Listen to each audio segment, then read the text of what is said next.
안녕하세요. 오늘은 제가 캐나다에 와서 올해는 처음으로 주식 투자라는 걸 해봤거든요. 지금까지 이제 주식이 해보지도 않았고 관심도 없었는데 코로나로 인해서 주식 가격이 많이 하락해서 한번 이제 올해부터 주식 투자를 해보았습니다.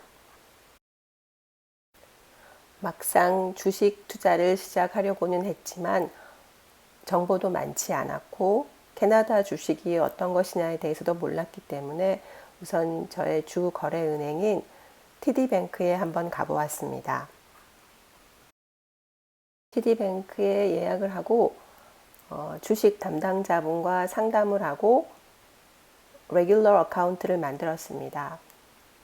그분이 코로나로 인해서 대면 접촉이 껄끄러우신지 아니면 제가 질문을 미리 준비해 오지 않으니까 그러셨는지 정보를 불러주진 않으셨습니다. 그래서 제가 만든 어카운트는 사고 팔 때마다 9.99달러의 수수료를 내는 어카운트였습니다.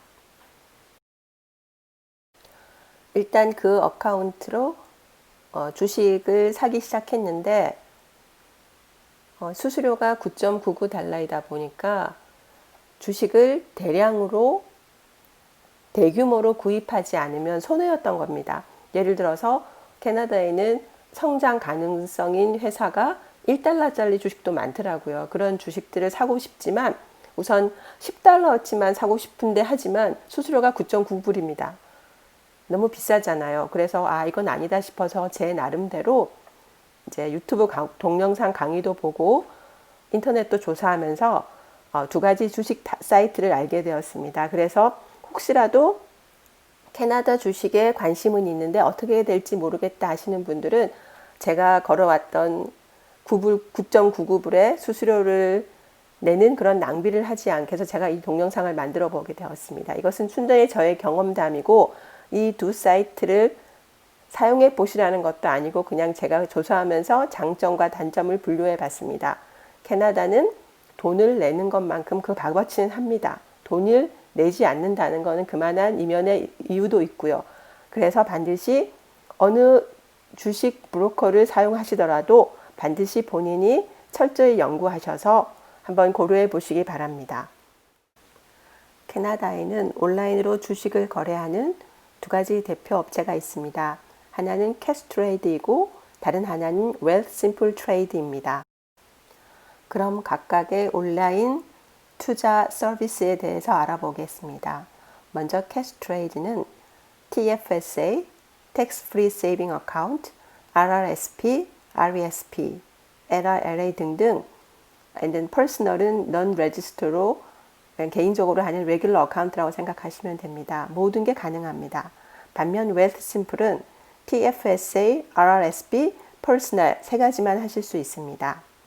그리고 캐스트레이드는 미니멈 $1,000를 디파짓 하셔야 되는데 웰시심플은 그런 리미트가 없습니다. 제한 없이 $1로 구자를 만드셔도 되고 그 계좌에 $0가 있어도 상관이 없습니다. 캐스트레이드는 데스크탑, 모바일 모두 가능한데 웰시심플은 모바일 앱으로만 가능합니다. 하지만 유튜브 동영상과 구글 뉴스를 보니까 웰시심플에서 데스크탑 서비스를 론칭하려고 지금 준비 중에 있다고 합니다. 네 번째 수수료를 보겠습니다.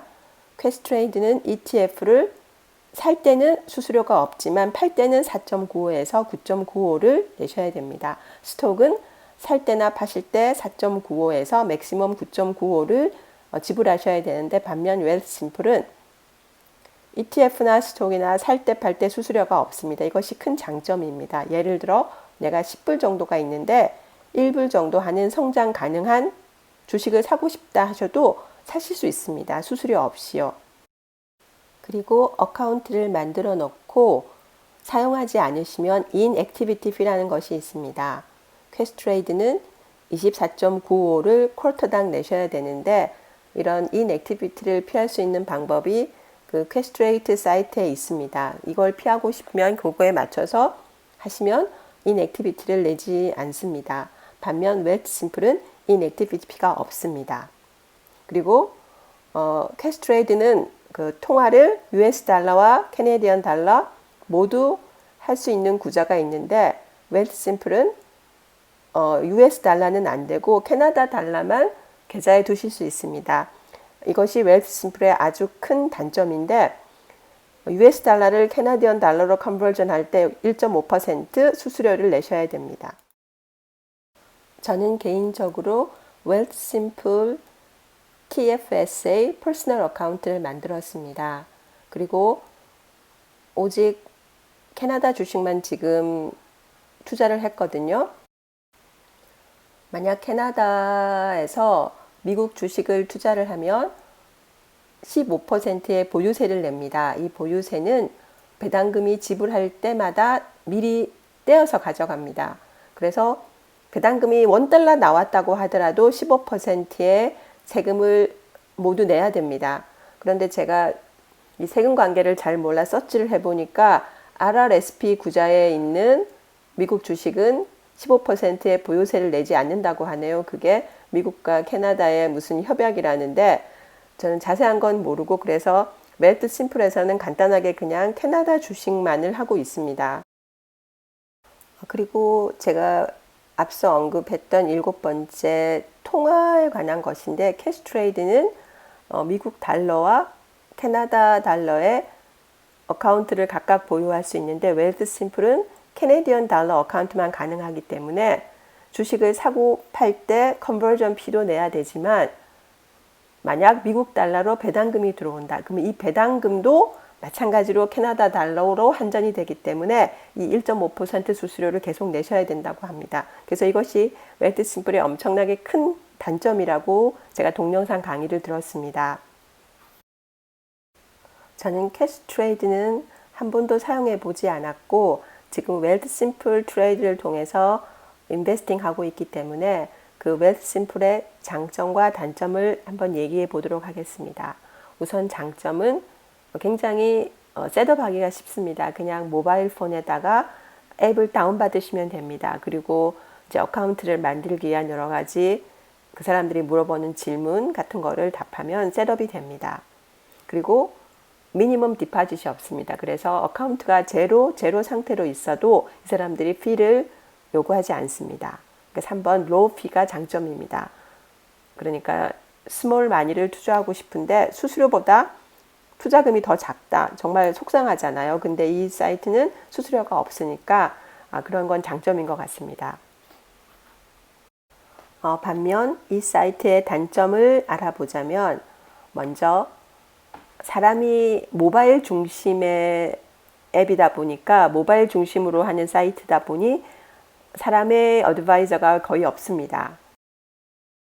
두 번째, 포트폴리오 옵션이 리미트 되어 있습니다. 이게 무슨 말인가 하면 웰스심플에서 몇몇 회사는 투자할 수 없습니다. 예를 들어 미국의 디즈니나 캐나다의 몇몇 컴퍼니가 제가 서치를 했는데 투자할 수가 없었습니다. 그리고 세 번째, 펀드를 디파짓 할 때 주 거래은행 예를 들어 저 같은 경우엔 TD인데 TD에서 디파짓을 하는데 그 디파짓이 완전히 완결돼서 내가 트레이드를 할 수 있을 때까지 한 3, 4, 5일 정도가 걸립니다. 그러니까 그동안에 내가 사고 싶은 주식이 떨어졌는데 돈은 트레이드가 되지 않습니다. 트레이드가 될 수 없습니다. 완전히 디파짓이 마무리할 때까지는 한 5일 정도 걸립니다. 그러니까 미리미리 디파짓을 해놔야 된다는 단점이 있습니다. 네 번째로 웰스심플에서 주식 가격을 보여주고 있는데 이 정보가 15분이 딜레이 되어 있는 겁니다. 그러니까 내가 지금 보는 이 주식의 가격은 15분 전의 것입니다. 그래서 만약에 주식 투자를 실시간으로 하고 싶으시면 반드시 구글이나 다른 주식 투자 사이트를 봐서 가격을 확인한 후에 이 사이트에서 주식 투자를 하셔야 됩니다. 그냥 지금 나와 있는 것만 믿고 투자를 하시면 15분 전의 가격이기 때문에 15분이 흐른 지금 가격이 시장 가격이 어떻게 형성되어 있는지는 누구도 모르겠죠. 올해 처음으로 캐나다 주식이라는 거에 투자를 해봤는데 저의 투자의 목적은 나중에 은퇴한 후를 위해서 조금씩 하는 거기 때문에 한 달에 100불이나 200불 여윳돈이 생길 때만 하고 있습니다. 그리고 제가 유튜브 주식 동영상 강연을 보면서 마음에 와닿는 말이 있었거든요. 주식 투자나 버스는 이미 떠난 거를 억지로 뛰어가서 타면 안 된다고 하더라고요. 왜냐하면 내가 운 좋게 타면 다행이지만 타다가 다칠 수가 있다고. 그래서 반드시 버스나 주식은 뒤에 더 좋은 게 올 수가 있다고. 그래서 내가 사고 싶은 주식이 폭등을 했다. 저거 사야 되는데 하고 후회하실 필요가 없는 게 그 폭등된 주식도 언젠가는 또 떨어지고 하더라고요. 그래서 주식 투자는 내가 장기적으로 나의 노후를 위해서 조금씩 하는 게 좋지 않나 하는 생각이 저 개인적으로 들었습니다. 제가 이 동영상을 만든 목적은 캐나다에 살면서 정보가 없어서 어떻게 해야 될지 시작할지 몰라서 혹시라도 저처럼 헤매고 있으신 분이 있다면 이런 장점과 단점도 있고 이런 사이트도 있구나 하고 알리기 위해서입니다. 저의 이 정보들이 도움이 됐으면 합니다. 감사합니다.